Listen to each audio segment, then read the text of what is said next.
ਸਵਾਗਤ। ਅੱਜ ਕੱਲ੍ਹ ਦੀ ਭੱਜ ਦੌੜ ਦੀ ਜ਼ਿੰਦਗੀ ਦੇ ਵਿੱਚ ਇਨਸਾਨ ਇੰਨਾ ਕੁ ਜ਼ਿਆਦਾ ਮਗਨ ਹੋ ਚੁੱਕਾ ਹੈ ਕਿ ਆਪਣੇ ਆਪ ਨੂੰ ਵੀ ਸਮਾਂ ਨਹੀਂ ਦੇ ਪਾ ਰਿਹਾ। ਪਰ ਕਿਸੇ ਪਾਸੇ ਅਸੀਂ ਇਹ ਵੀ ਦੇਖਦੇ ਹਾਂ ਕਿ ਕਈ ਲੋਕ ਇੰਨੇ ਕੁ ਜ਼ਿਆਦਾ ਵਿਹਲੇ ਹੈ, ਇੰਨੇ ਕੁ ਜ਼ਿਆਦਾ ਫ੍ਰੀ ਹੈ ਕਿ ਉਹ ਹਮੇਸ਼ਾ ਕੁਰਸੀ 'ਤੇ ਬੈਠੇ ਰਹਿੰਦੇ ਨੇ। ਜਾਂ ਇਹ ਵੀ ਕਹਿ ਸਕਦੇ ਹਾਂ ਕਿ ਸਾਡੀ ਜਿਹੜੀ ਨੌਕਰੀ ਹੈ ਉਹ ਦੋ ਤਰ੍ਹਾਂ ਦੀ ਹੋ ਚੁੱਕੀ ਹੈ, ਇੱਕ ਭੱਜ ਦੌੜ ਵਾਲੀ ਅਤੇ ਇੱਕ ਕੁਰਸੀ 'ਤੇ ਬੈਠ ਕੇ ਅਫਸਰੀ ਕਰਨ ਵਾਲੀ। ਜਿੱਥੇ ਭੱਜ ਦੌੜ ਵਾਲੀ ਜਿਹੜੀ ਜ਼ਿੰਦਗੀ ਹੈ ਉਹਦੇ ਵਿੱਚ ਹਮੇਸ਼ਾ ਬੰਦਾ ਚੁਸਤ ਦਰੁਸਤ ਰਹਿੰਦਾ ਹੈ, ਉੱਥੇ ਹੀ ਜਿਹੜੀ ਕੁਰਸੀ 'ਤੇ ਬੈਠਣ ਵਾਲੀ ਹੈ ਉੱਥੇ ਬਹੁਤ ਸਾਰੀਆਂ ਬਿਮਾਰੀਆਂ ਨੇ ਜਿਹੜੀਆਂ ਸਾਨੂੰ ਆਣ ਘੇਰਦੀਆਂ ਨੇ। ਅਤੇ ਜੇ ਅਸੀਂ ਲਾ ਇਲਾਜ ਦੀ ਗੱਲ ਕਰੀਏ ਤਾਂ ਕੁਝ ਬਿਮਾਰੀਆਂ ਇਹੋ ਜਿਹੀਆਂ ਵੀ ਨੇ ਵਾਕਈ ਜਿਹੜੀਆਂ ਲਾ ਇਲਾਜ ਹੋ ਜਾਂਦੀਆਂ ਨੇ। ਕੁਝ ਇਹੋ ਜਿਹੀਆਂ ਬਿਮਾਰੀਆਂ ਦੇ ਵਿੱਚੋਂ ਇੱਕ ਬਿਮਾਰੀ ਹੈ ਜੀ ਵੈਰੀਕੋਜ਼ ਵੇਨਸ ਦੀ। ਔਰ ਅੱਜ ਇਸ ਬਿਮਾਰੀ ਵਾਸਤੇ ਗੱਲਬਾਤ ਕਰਨ ਲਈ ਸਾਡੇ ਸਟੂਡੀਓ ਦੇ ਵਿੱਚ ਜਿਹੜੇ ਸਾਡੇ ਮਾਹਿਰ ਮਹਿਮਾਨ ਪਹੁੰਚੇ ਨੇ ਉਹ ਨੇ ਜੀ ਡਾਕਟਰ ਰਾਹੁਲ ਜਿੰਦਲ ਜੀ। ਡਾਕਟਰ ਸਾਹਿਬ ਬਹੁਤ ਬਹੁਤ ਸਵਾਗਤ ਹੈ। ਥੈਂਕ ਯੂ ਜੀ। ਥੈਂਕ ਯੂ ਜੀ। ਔਰ ਤੁਹਾਨੂੰ ਦੱਸ ਦਈਏ ਕਿ ਜਿਹੜੇ ਡਾਕਟਰ ਰਾਹੁਲ ਜਿੰਦਲ ਨੇ ਇਹ ਵੈਸਕੂਲਰ ਸਰਜਰੀ ਸਪੈਸ਼ਲਿਸਟ ਨੇ ਔਰ ਇਹਦੇ ਨਾਲ ਵੀਨਸ ਐਸੋਸੀਏਸ਼ਨ ਆਫ ਇੰਡੀਆ ਦੇ ਪ੍ਰਧਾਨ ਵੀ ਨੇ। ਡਾਕਟਰ ਸਾਹਿਬ ਜਿਹੜੀ ਅਸੀਂ ਅੱਜ ਵੈਰੀਕੋਜ਼ ਵੇਨਸ ਦੀ ਗੱਲ ਕਰਨ ਜਾ ਰਹੇ ਹਾਂ, ਬਹੁਤ ਸਾਰੇ ਲੋਕ ਨੇ ਜਿਨ੍ਹਾਂ ਨੂੰ ਇਹਦੇ ਬਾਰੇ ਪਤਾ ਹੀ ਨਹੀਂ ਹੈ ਕਿ ਇਹ ਚੀਜ਼ ਹੈ ਕੀ ਹੈ। ਇਹ ਕਿਹੋ ਜਿਹੀ ਬਿਮਾਰੀ ਹੈ ਤੇ ਕਿਸ ਤਰ੍ਹਾਂ ਇਸ ਦੀ ਸ਼ੁਰੂਆਤ ਹੁੰਦੀ ਹੈ? ਵੈਰੀਕੋਜ਼ ਵੇਨ ਇੱਕ ਖੂਨ ਦੀ ਨਸਾਂ ਦੀ ਬਿਮਾਰੀ ਹੈ। ਸਾਡੇ ਸਰੀਰ 'ਚ ਦੋ ਤਰੀਕੇ ਦੀ ਖੂਨ ਦੀ ਨਸਾਂ ਹੁੰਦੀਆਂ। ਇੱਕ ਲਾਲ ਰੰਗ ਦੀ ਖੂਨ ਦੀ ਨਸਾਂ ਜਿਸ ਨਾਲ ਹਾਰਟ ਤੋਂ ਬਲੱਡ ਸਾਰੇ ਸਰੀਰ 'ਤੇ ਜਾਂਦਾ ਹੈ ਜੀ, ਅਤੇ ਨੀਲੇ ਰੰਗ ਦੀ ਖੂਨ ਦੀ ਨਸਾਂ ਜਿਸ ਨਾਲ ਖੂਨ ਆਪਣੇ ਸਰੀਰ 'ਚ ਵਾਪਸ ਹਾਰਟ 'ਚ ਆਉਂਦਾ ਹੈ। ਤਾਂ ਜਿਹੜੀਆਂ ਨਸਾਂ ਟਾਂਗਾਂ 'ਚੋਂ ਆਪਣੇ ਖੂਨ ਵਾਪਸ ਜਿਹੜੇ ਡੀਆਕਸੀਜਨੇਟਿਡ ਜਾਂ ਗੰਦਾ ਖੂਨ ਆਪਾਂ ਕਹਿੰਦੇ ਹਾਂ ਉਹਨਾਂ ਨੂੰ ਵਾਪਸ ਲੈ ਕੇ ਆਉਂਦੇ ਹਾਂ, ਉਹਨਾਂ 'ਚ ਵਾਲਵ ਹੁੰਦੇ ਨੇ। ਜਿਸ ਤਰ੍ਹਾਂ ਪਾਈਪ ਹੋ ਗਈਆਂ, ਉਹਨਾਂ 'ਚ ਵਾਲਵ ਹੁੰਦੇ ਨੇ ਕਿਉਂਕਿ ਆਪਾਂ ਨੂੰ ਪੈਰ 'ਚੋਂ ਖੂਨ ਚੱਕ ਕੇ ਹਾਰਟ ਤੱਕ ਲੈ ਕੇ ਆਉਣਾ ਹੈ। ਠੀਕ ਹੈ ਨਾ। ਤਾਂ ਇਹ ਵਾਲਵ ਅਗਰ ਆਪਣੇ ਸਰੀਰ 'ਚ ਖਰਾਬ ਹੋ ਜਾਣ ਤਾਂ ਖੂਨ ਉੱਪਰ ਨਹੀਂ ਆਉਂਦਾ ਪੂਰਾ ਜੀ। ਤਾਂ ਉਸ ਨਾਲ ਇਹ ਖੂਨ ਦੀ ਨਸਾਂ ਫੁੱਲ ਜਾਂਦੀਆਂ ਅਤੇ ਆਪਾਂ ਨੇ ਟੰਗਾਂ ਦੇ ਉੱਪਰ ਨੀਲੇ ਰੰਗ ਦੀਆਂ ਖੂਨ ਦੀ ਨਸਾਂ ਦਿਖਦੀਆਂ, ਇਹਨਾਂ ਨੂੰ ਆਪਾਂ ਵੈਰੀਕੋਜ਼ ਵੇਨ ਕਹਿੰਦੇ ਹਾਂ ਜੀ। ਅੱਛਾ, ਜਿਵੇਂ ਅਸੀਂ ਸ਼ੂਗਰ ਦੀ ਗੱਲ ਕਰਦੇ ਹਾਂ, ਦੋ ਤਰ੍ਹਾਂ ਦੀ ਹੁੰਦੀ, ਇੱਕ ਘਟਦੀ ਹੈ ਇੱਕ ਵੱਧਦੀ ਹੈ।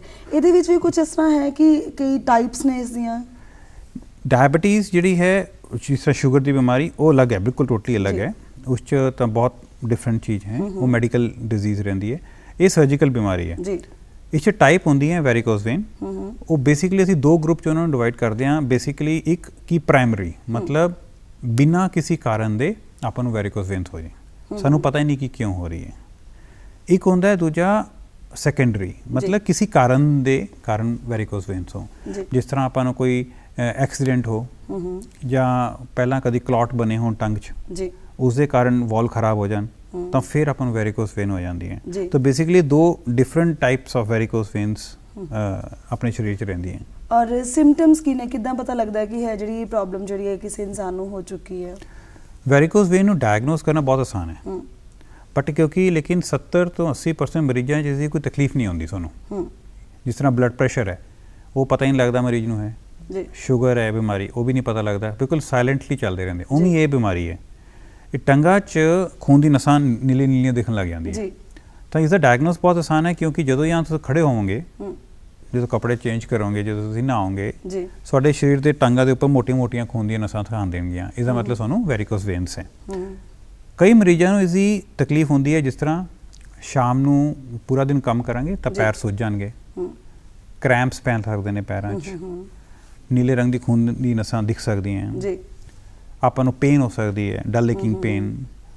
ਇਹ ਆਪਾਂ ਨੂੰ ਅਗਰ ਬਹੁਤ ਡਿਲੇ ਕਰਦੀ ਹੈ ਤਾਂ ਚਮੜੀ ਐਂਕਲ ਕੋਲੇ ਖਰਾਬ ਹੋਣ ਲੱਗ ਜਾਂਦੀ ਹੈ, ਫੋੜੇ ਹੋ ਜਾਂਦੇ ਨੇ। ਕਈ ਮਰੀਜ਼ ਸਾਡੇ ਕੋਲ ਆਉਂਦੇ ਨੇ ਫਟ ਜਾਂਦੀਆਂ ਕਿਉਂਕਿ ਨਸਾਂ ਇੰਨੀਆਂ ਫੁੱਲ ਜਾਂਦੀਆਂ ਕਿ ਮਰੀਜ਼ ਇਲਾਜ ਹੀ ਨਹੀਂ ਕਰਾਉਂਦੇ। ਉਹ ਪਹਿਲੀ ਵਾਰ ਸਾਡੇ ਕੋਲ ਆਉਂਦੇ ਹੀ ਨਸਾਂ ਫਟ ਕੇ ਨੇ ਤਾਂ ਪੂਰੀ ਬਲੀਡਿੰਗ ਹੋ ਗਈ ਤਾਂ ਅੱਧਾ ਲੀਟਰ ਖੂਨ ਨਿਕਲ ਜਾਂਦਾ ਆਰਾਮ ਨਾਲ। ਤਾਂ ਇਸ ਤਰ੍ਹਾਂ ਦੀ ਬਹੁਤ ਸਾਰੀਆਂ ਪ੍ਰੋਬਲਮ ਦੇ ਨਾਲ ਆ ਸਕਦੇ ਨੇ ਮਰੀਜ਼।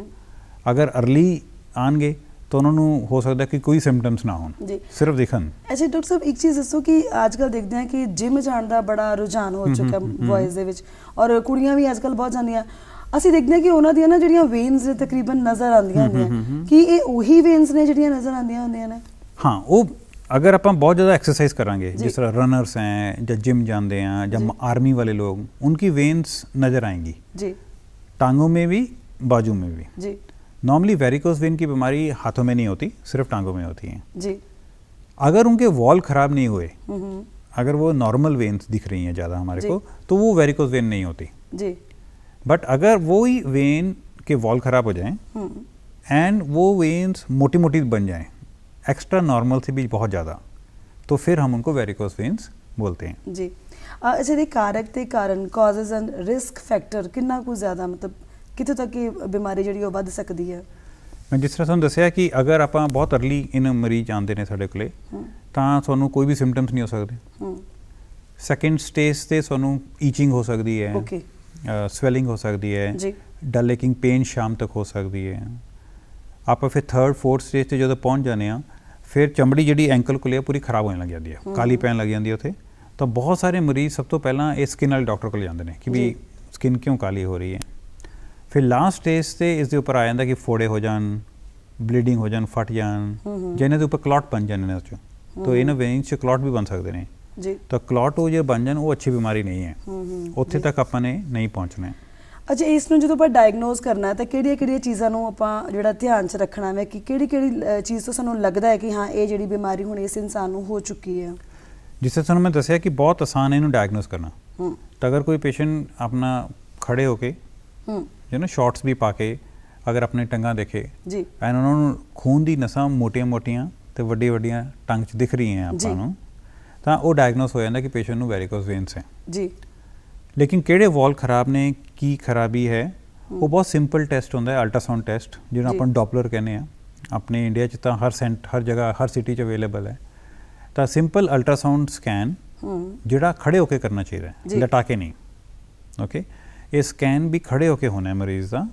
ਤਾਂ ਅਗਰ ਆਪਾਂ ਸਕੈਨ ਖੜੇ ਹੋ ਕੇ ਮਰੀਜ਼ ਦਾ ਕਰੀਏ ਤਾਂ ਨਾਲ ਦੀ ਨਾਲ ਆਪਾਂ ਨੂੰ ਪਤਾ ਲੱਗ ਜਾਂਦਾ ਕਿਹੜੇ ਵਾਲ ਖਰਾਬ ਨੇ, ਕਿੰਨੀ ਕੁ ਬਿਮਾਰੀ ਹੈ, ਤਾਂ ਇਸ ਦਾ ਇਲਾਜ ਆਪਾਂ ਦਵਾਈਆਂ ਨਾਲ ਕਰਨਾ ਹੈ ਕਿ ਆਪਰੇਸ਼ਨ ਦੀ ਜ਼ਰੂਰਤ ਹੈ। ਓਕੇ, ਮਤਲਬ ਦੋ ਤਰ੍ਹਾਂ ਦੇ ਨਾਲ ਇਹਦਾ ਇਲਾਜ ਹੈ, ਕਰ ਸਕਦੇ ਆ ਟ੍ਰੀਟਮੈਂਟ ਜਿਹੜਾ ਇਹਦਾ, ਇੱਕ ਦਵਾਈਆਂ ਦੇ ਨਾਲ ਤੇ ਇੱਕ ਜਿਹੜਾ ਵਾ ਆਪਾਂ ਆਪਰੇਟ ਦੇ ਨਾਲ ਹੋ ਸਕਦਾ।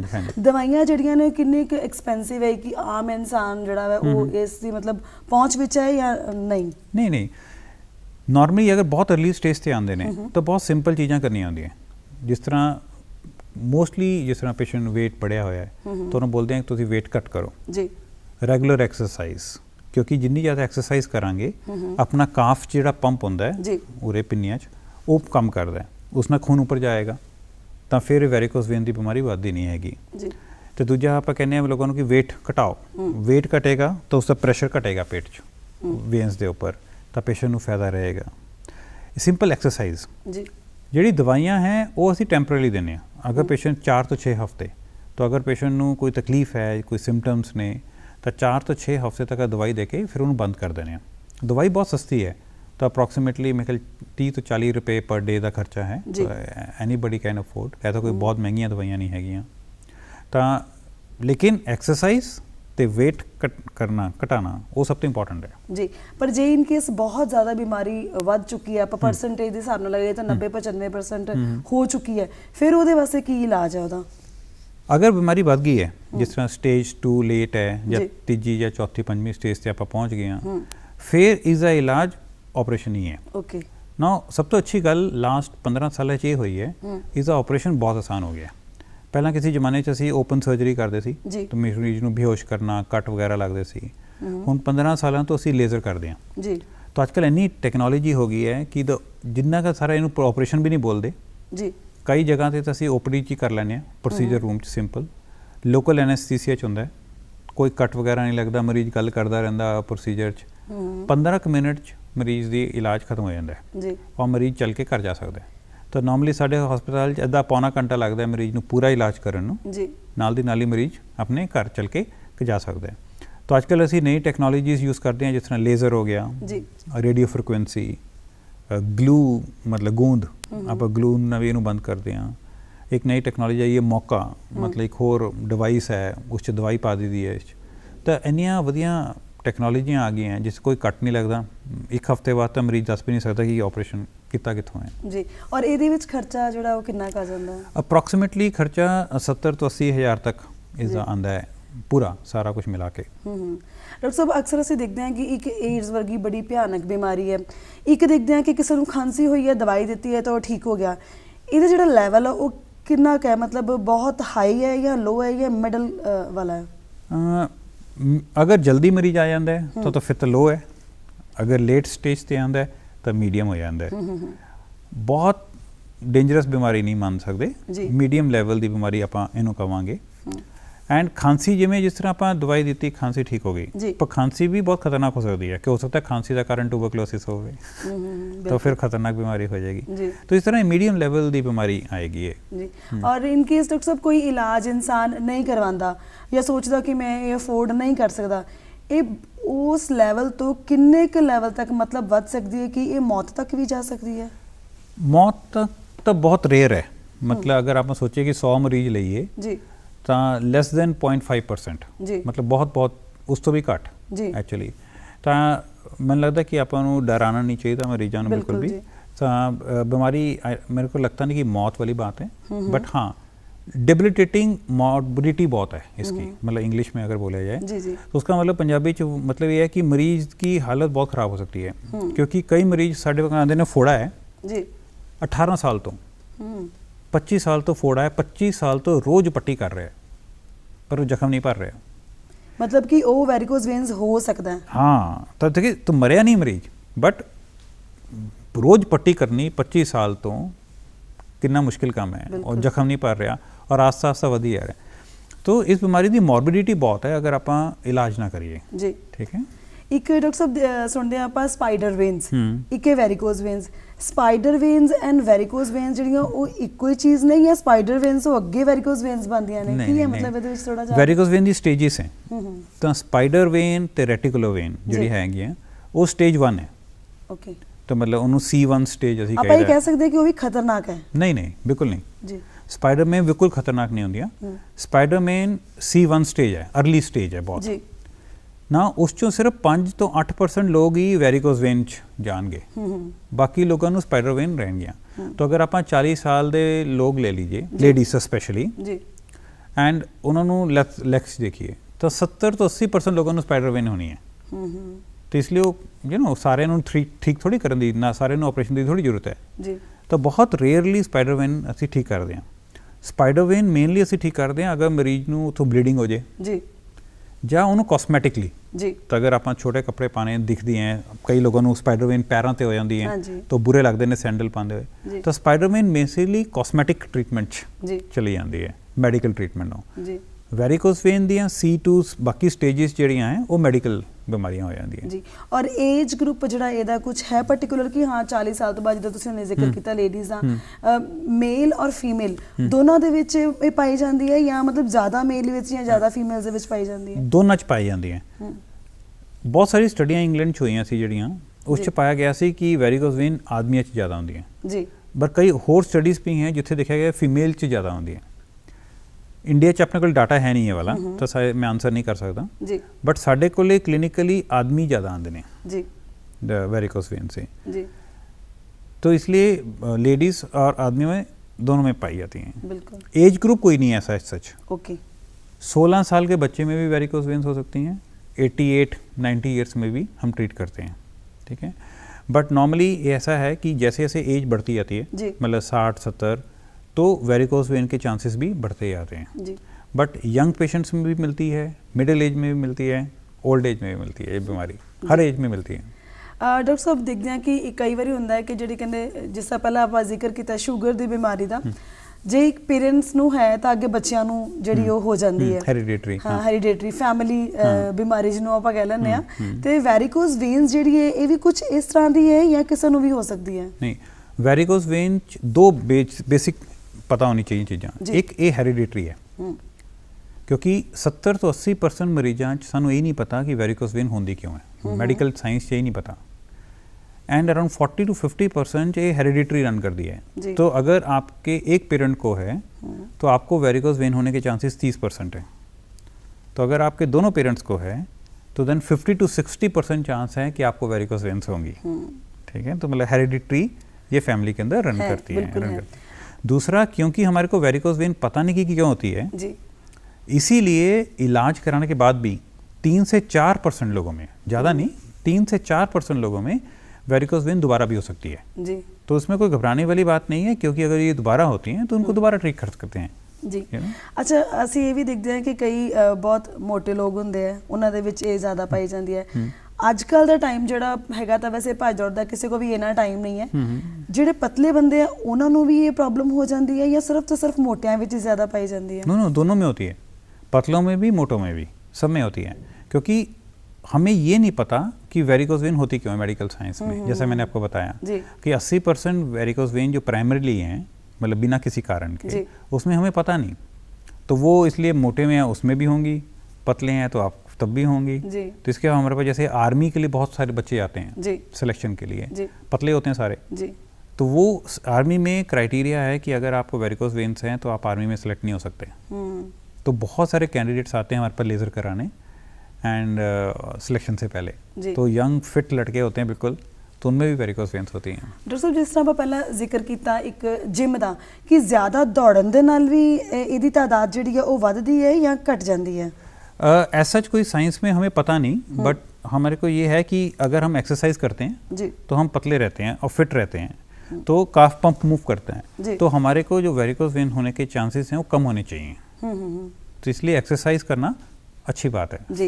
और डॉक्टर साहब, लंबे समय तक कहते जे बैठते हैं आप या लंबे समय तक खड़े होके मतलब अपना टाइम पास करते हैं, तो ਉਹਦੇ ਨਾਲ ਇਹਦੀ ਜਿਹੜੀ ਸਿੰਪਟਮਸ ਹੈ ਕਾਫੀ ਜ਼ਿਆਦਾ ਵੱਧ ਜਾਂਦੇ ਆ, ਹੋਣ ਦੇ ਚਾਂਸਸ ਜ਼ਿਆਦਾ ਹੁੰਦੇ ਆ। ਕਿੱਥੋਂ ਤੱਕ ਮਤਲਬ ਇਹ ਸਹੀ ਹੈ?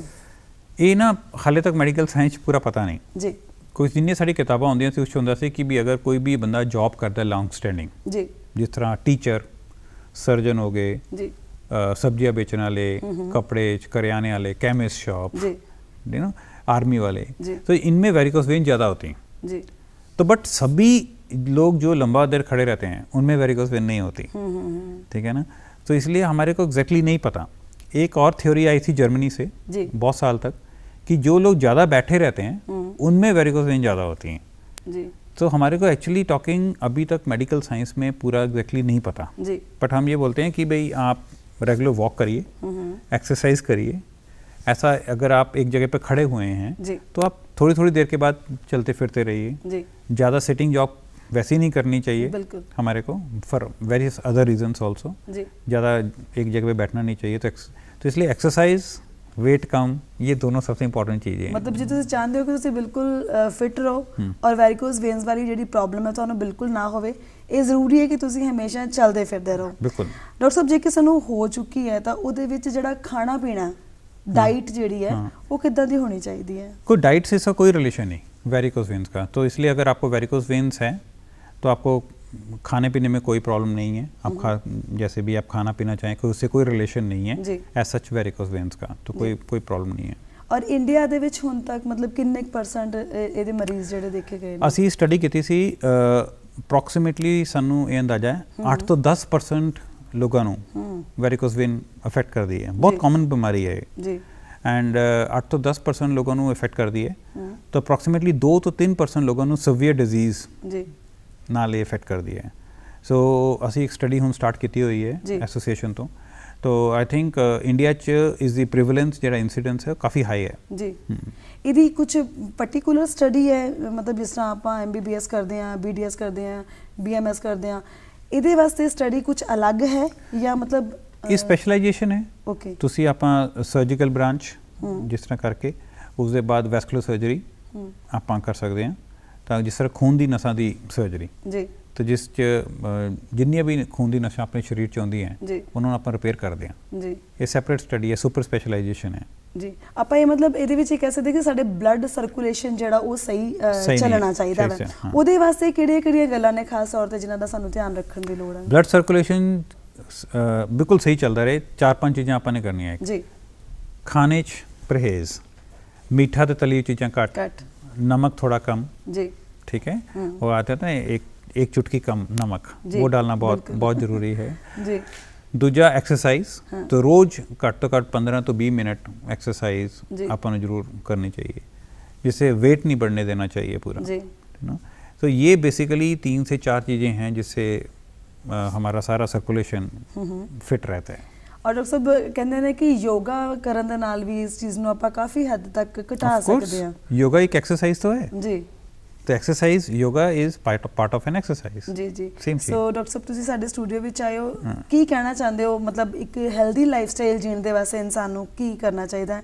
लास्ट ਵਿੱਚ मैं ਤੁਹਾਨੂੰ ਇਹ ਪੁੱਛਣਾ ਚਾਹਾਂਗੀ। जी, हेल्दी लाइफस्टाइल के लिए वही सारी चीज़ें, खाना कम, तली हुई चीज़ें, मीठी चीज़ें बिल्कुल बंद, बिल्कुल बंद करना बहुत मुश्किल है, एटलीस्ट कंट्रोल में करनी जी, चाहिए बिल्कुल। थोड़ा। स्मोकिंग एंड अल्कोहल, तो स्मोकिंग तो बिल्कुल 100% बिल्कुल नहीं करनी चाहिए, जी। क्योंकि उससे खून की नसें बहुत ब्लॉक होती हैं। जी दारू जो अगर पीते हैं जो लोग, तो वो थोड़ा कम मात्रा में, कि थोड़ा कंट्रोल में कभी कभी ठीक है, बट अगर आप रेगुलरली पियेंगे तो फिर आपका सारा सिस्टम हिल जाएगा। बिल्कुल। ठीक है, एक्सरसाइज करना बहुत ज़रूरी है। जी ठीक है, तो ये सारी चीज़ें बहुत इंपॉर्टेंट हैं हमारे को लाइफस्टाइल ठीक रखने के लिए। ठीक है, बहुत बहुत शुक्रिया डॉक्टर साहब साडे स्टूडियो ਵਿੱਚ ਆਉਣ ਲਈ, ਸਾਨੂੰ you. ਇੰਨੀ ਜਾਣਕਾਰੀ ਦੇਣ ਵਾਸਤੇ ਤੁਹਾਡਾ ਵੀ ਬਹੁਤ ਬਹੁਤ ਸ਼ੁਕਰੀਆ ਜੀ। ਧੰਨਵਾਦ। धन्यवाद।